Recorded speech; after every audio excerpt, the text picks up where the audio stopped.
versículo 23. La semana pasada, justo, llegamos a hacer 2 versículos sobre este milagro que es la iglesia y dejamos a medias un poco el tema de Judas. Lo estuvimos viendo. Qué cosa más curiosa.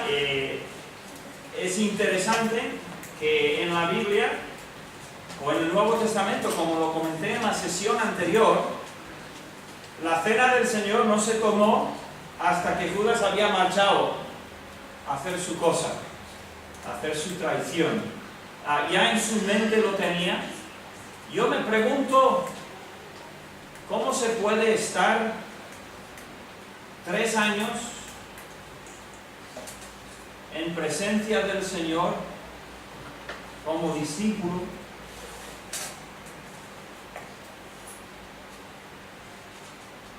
y mostrar lo que parece fidelidad y todo es falso? ¿No te pega a ti eso? O sea, no te hace... Y me parece muy significativo que el Señor permitió que esto sucediera y además lo tenía incluso profetizado desde el Antiguo Testamento de que iba a haber un traidor.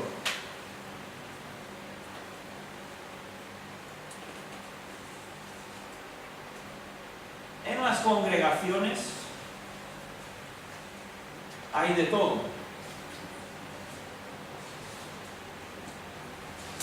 En la congregación cristiana, desde luego, donde está el Señor, la gran mayoría de los hermanos, hermanas, son de verdad fieles seguidores del Señor, con sus más y sus menos, algunos con más talento, algunos con menos, algunos con más protagonismo, algunos con menos. Algunos parecen servir más, pero hay algunos que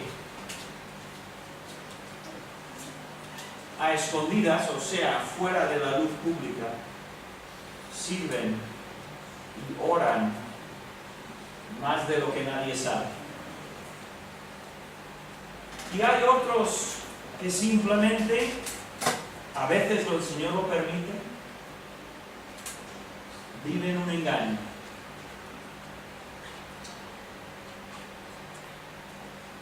Ellos tienen que saberlo. Judas, en ningún momento Judas seguía de corazón a Cristo. En ningún momento. No cuadra. No cuadra.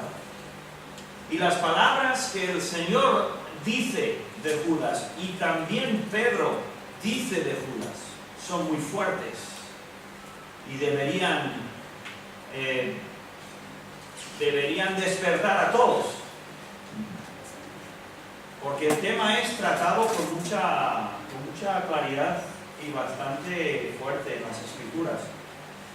La semana pasada llegamos hasta el versículo, como dije, el versículo 22, donde ellos, los discípulos, por alguna razón dicen, éramos 12, tenemos que ser 12.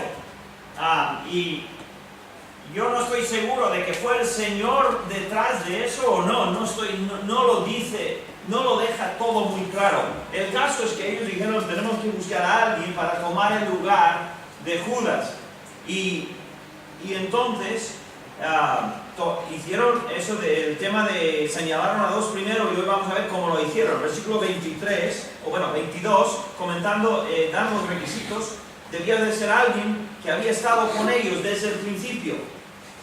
Hombre, a veces estaban solamente los discípulos con el Señor, entonces hasta cierto punto esto no podía incluso ser, porque a veces el Señor se apartaba por tiempo con solamente los 12.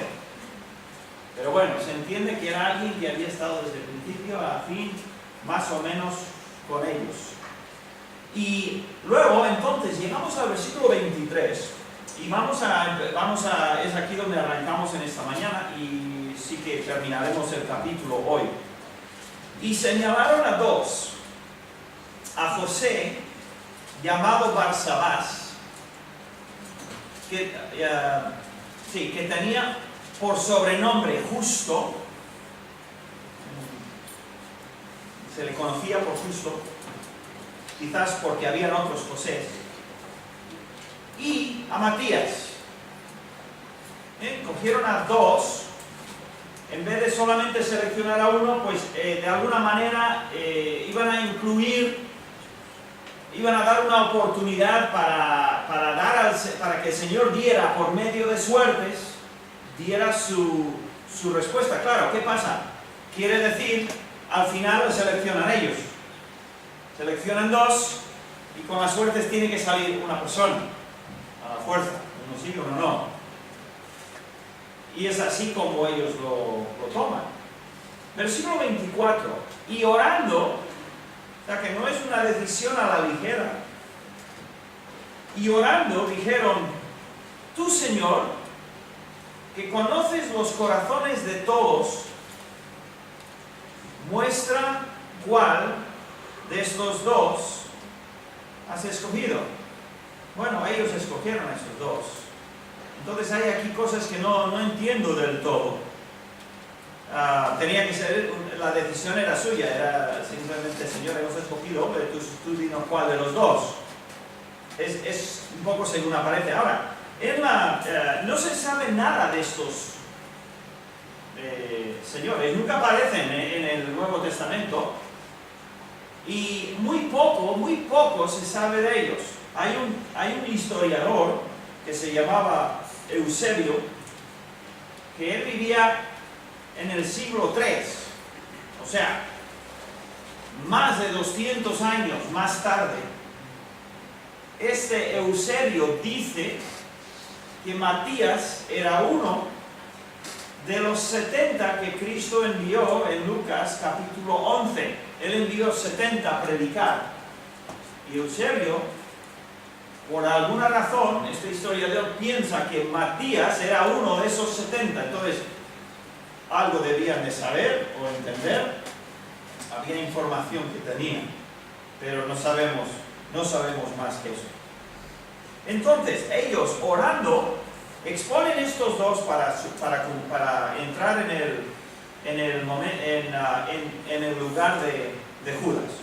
Ahora, versículo 25 dice: muestra, no 24, muestra cuál de estos dos has escogido para que tome la parte de este ministerio y apostolado de que cayó Judas por transgresión. Es posible que querían a alguien que tomara todo el tema de finanzas, y el ministerio que tenía Judas en ese momento es lo que ellos necesitaban, alguien que tomara ese puesto y esas responsabilidades. En vez de repartirlos, pues dijeron: necesitamos a alguien en el lugar de Judas.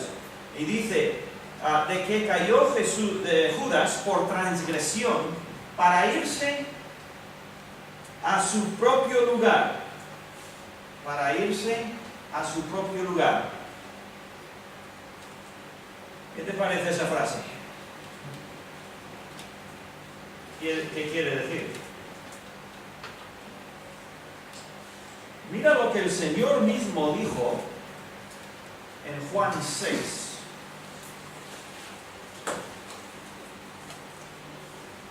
En Juan capítulo 6,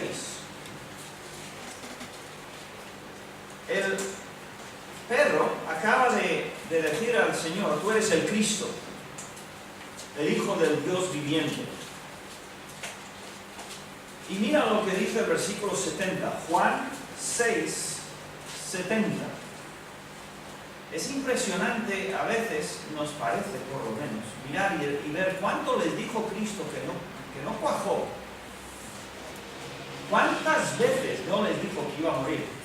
Y sin embargo, cuando murió, se quedaron completamente, atónitos ¿Y cuántas veces no se lo dijo? ¿Y cuántas veces no le dijo que iba a estar 3 días muerto y iba a resucitar? ¿Cuántas veces no lo dijo? Y sin embargo, pero ¿sabes? Nos pasa lo mismo. Somos iguales. La Biblia dice, busca primero el reino de Dios y su justicia, y todas las demás cosas los harán añadidos. ¿Y cuántos entonces de nosotros nunca nos preocupamos de ningún tema material? Nada, ¿por qué? Porque ya lo ha dicho el Señor, busca primero el reino y ya déjalo. No te preocupes nunca por ninguna necesidad. ¿Cuántos diríamos? Pues yo en la vida me preocupa nunca porque yo busco el reino de Dios. Bueno, levantaríamos la mano un poquito difícil, ¿no? ¿Por qué? Pero está claro, está clarísimo. Los 10 mandamientos los puede entender pues, un niño de 10 años, 12 años, puede entender cada uno de esos mandamientos perfectamente. No matarás, se entiende, no adulterarás, o sea, está claro. Sin embargo, no lo hacemos. Entonces, tenemos que tener cuidado cuando decimos, es que estos discípulos, qué lentos eran, Mira lo que dice en el versículo 70. Jesús le respondió a los discípulos cuando Pedro dijo esto: ¿no os he escogido yo a vosotros los 12? ¿Y uno de vosotros es diablo?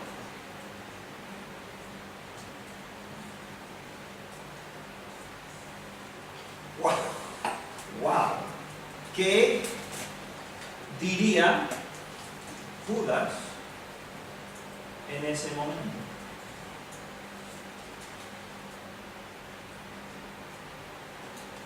La dureza del corazón humano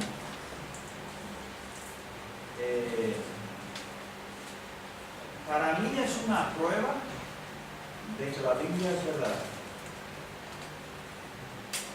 ¿Quieres una prueba de que la palabra de Dios es exactamente la palabra de Dios? Mira cómo te describe el corazón. ¿Te conoce bien o no? ¿A que te conoce mejor que tú te conoces? ¿A que el Señor me describe el corazón mejor de lo que yo podría describir mi corazón si pudiera? Lees la palabra de Dios y ¿qué hace? Expone tu corazón como ningún otro libro en ninguna parte del mundo, de ninguna manera, de nada parecido. La palabra de Dios expone mi corazón. Y eso mismo es prueba de que es un libro fuera de categoría, completamente distinto a cualquier otro, porque es muy directo. Y el Señor aquí les dijo: uno de vosotros es diablo, tiene malas intenciones, tiene malas metas. Hablaba, versículo 71, hablaba de Judas Iscariote, hijo de Simón, porque este era el que le iba a entregar y era uno de los 12. Entonces, Pedro dice, se fue para irse a su propio lugar.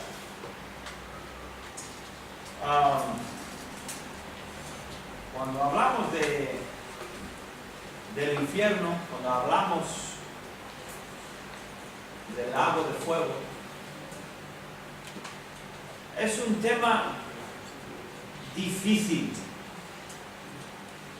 de tratar. Es fácil comentarlo, pero cuando nos ponemos a pensar en lo que estamos diciendo, se nos ponen los pelos de punta, creo. Que lo hacen en serio.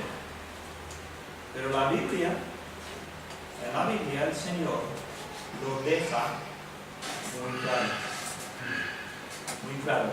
Nadie, se puede decir de varias maneras, lo diré de varias, nadie va al infierno que no decidió ir hacia allá. ¿A qué me refiero?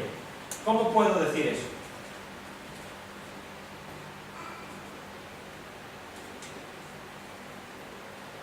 En esta vida cada persona toma una de dos decisiones: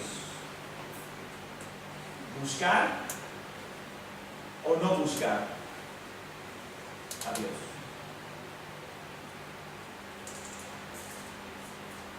¿Sí o no?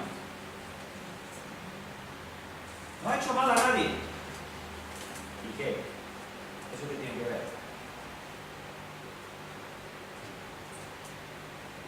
Cada persona que tiene juicio cabal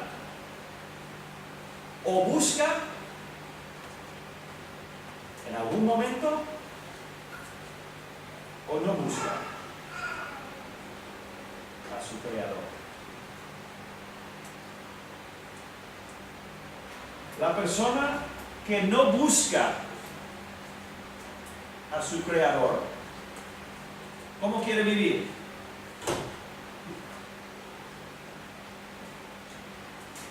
Quiere vivir sin Dios.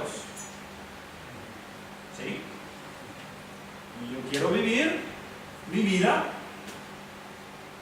y unos rechazan a Dios, otros simplemente no se interesan por Dios. El Señor dijo en varios sitios, dijo: el que me busca, en Jeremías creo que es, por lo menos, el que me busca me halla. O Dios miente, o toda persona que busque a Dios en su corazón le va a encontrar. ¿Qué pasa? Que cada ser humano nace muerto en sus pecados y no busca a Dios. No busca a Dios. Desde el huerto de Edén, el hombre no busca a Dios. En su misericordia y en su gracia y en su infinita sabiduría,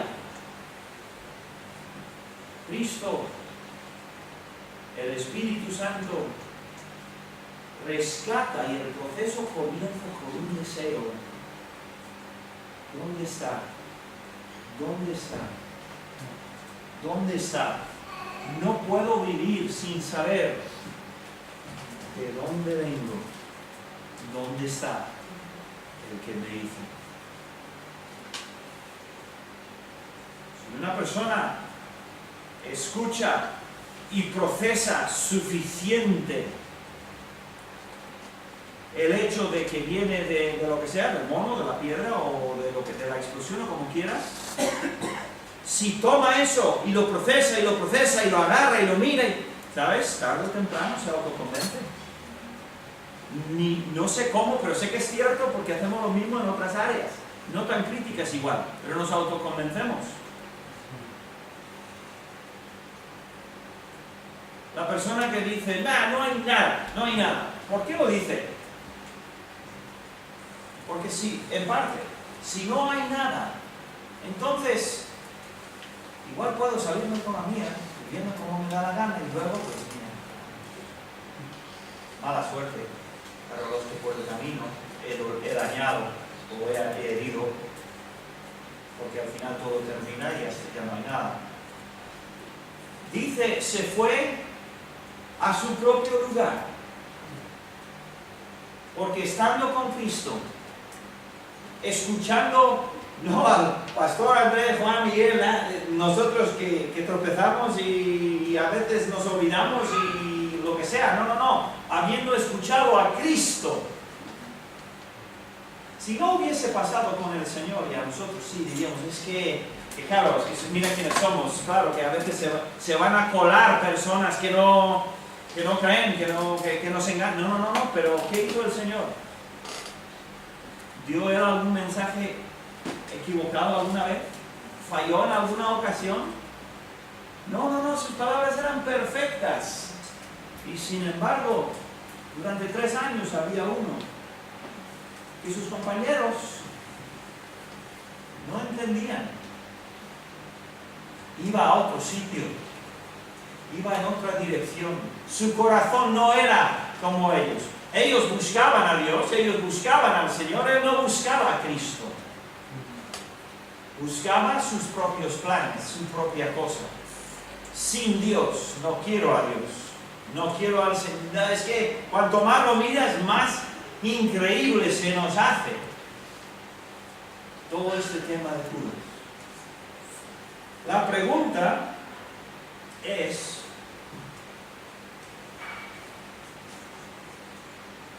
¿en qué dirección voy yo?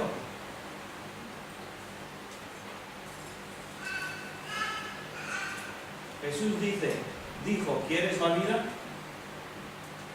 Sígueme a mí. No dijo, vete por ahí. Yo te aseguro que ese es el camino. Ahí, tú haces eso y ahí vas a llegar. No. No dijo, vete por ahí. Dijo, sígueme a mí. Yo soy la verdad.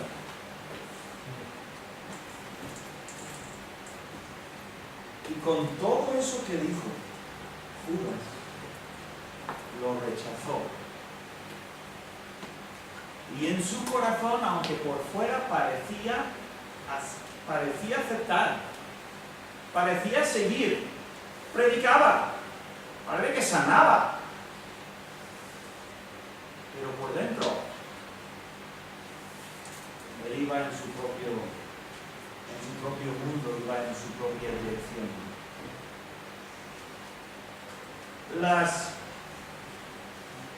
Las consecuencias del pecado son muchísimo más graves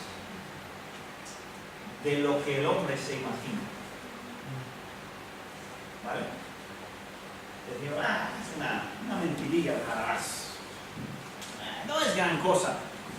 No nos damos cuenta las consecuencias, ni siquiera en nuestra propia vida como cristianos, del pecado que tenemos. Y eso que lo vamos confesando y está bajo la sangre, pero si cuando lo vivimos hay consecuencias y muchas veces no nos damos cuenta de esas consecuencias. Pero el mundo para nada se da cuenta de las consecuencias del pecado. Son muchísimo más graves de lo que piensan. ¿Por qué? Porque la persona o el ser ofendido es Dios. Y Judas siguió su camino. Y mira cómo terminó. El último versículo, 26, ya llegan al momento de echar las suertes. Y dejamos ya a Judas atrás. Busqué para ver cómo echaban suertes los judíos. No hay consenso porque había varias maneras. Iba a enseñar algunas imágenes y fotos, y había algunas piedras, algunas veces con palos, y no sabemos, no dice, solamente dice echar suertes. Pero dice, y les echaron suertes, y la suerte cayó sobre Matías, y fue contado con los 11 apóstoles. Ahora, este es el último versículo antes de llegar a uno de los momentos culminantes de la historia, es el día de Pentecostés. Pero este versículo también tiene su enseñanza, su interés.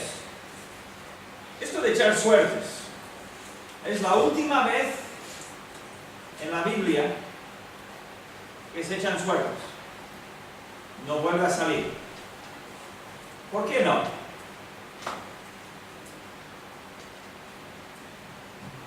¿Por qué no sale más en la Biblia?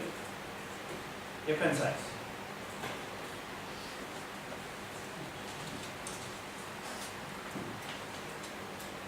ya saben, no están compartiendo. ¿Quién llegó en el siguiente versículo? De una manera presencial, individual, en cada corazón, a partir de entonces, desde luego, igual antes, pero desde luego de una forma visible, ostensible, absolutamente abierta. ¿Quién llegó? El Espíritu Santo. ¿Qué es lo que dejó el Espíritu Santo en la tierra?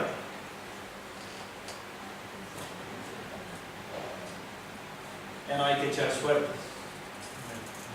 ¿Cómo puede ser eso? El Señor, aquí, este libro no habla de cosas modernas, como móviles o internet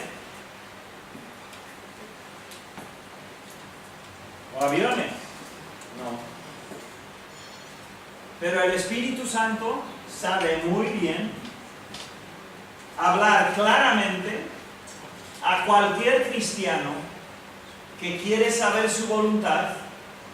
El Espíritu Santo sabe usar su palabra y enseñar el camino. Te lo aseguro. Y me lo podéis asegurar muchísimos.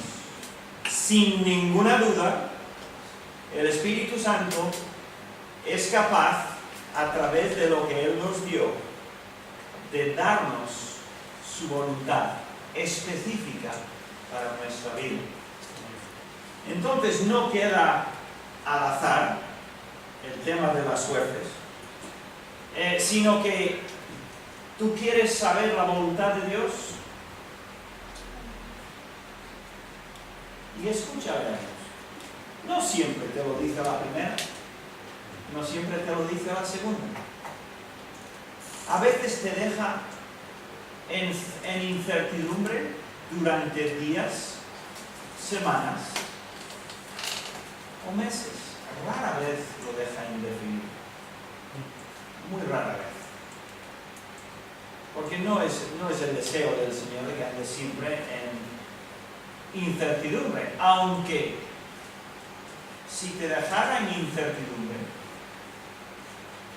hay cosas que sabes. Él está contigo en medio de esa incertidumbre. Pero el Espíritu Santo usa la palabra de Dios para guiarnos. Dice, la suerte cayó sobre Matías y fue contado con los 11 apóstoles. Y nunca más oímos de Matías otra vez. Ahí, ¿qué quiere que diga? Lo curioso para mí es que lo escribe Lucas. Nos lo dice Lucas. Si no es por Lucas, no sabemos nada de esto. Nada. Lucas nos habla de la manera y el nombre de la persona que sustituyó a Judas. ¿Y a quién dedica a Lucas la mitad de su libro?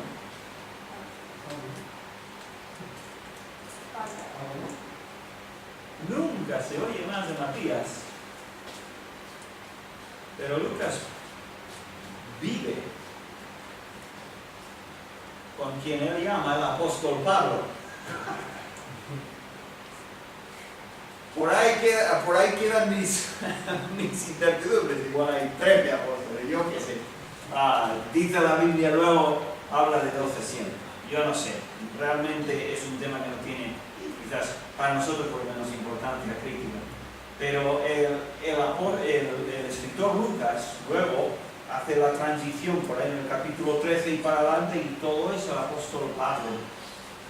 Y parece ser, desde luego, que el Señor sabemos que escogió a Pablo, ¿verdad? Eso lo sabemos bien claro, por el camino a Damasco y todo lo que sucedió. No tiene gran impacto en nuestras vidas. Pero tomo el momento para decir, oye, lo que crees, créelo de la palabra de Dios, lo que dice la palabra.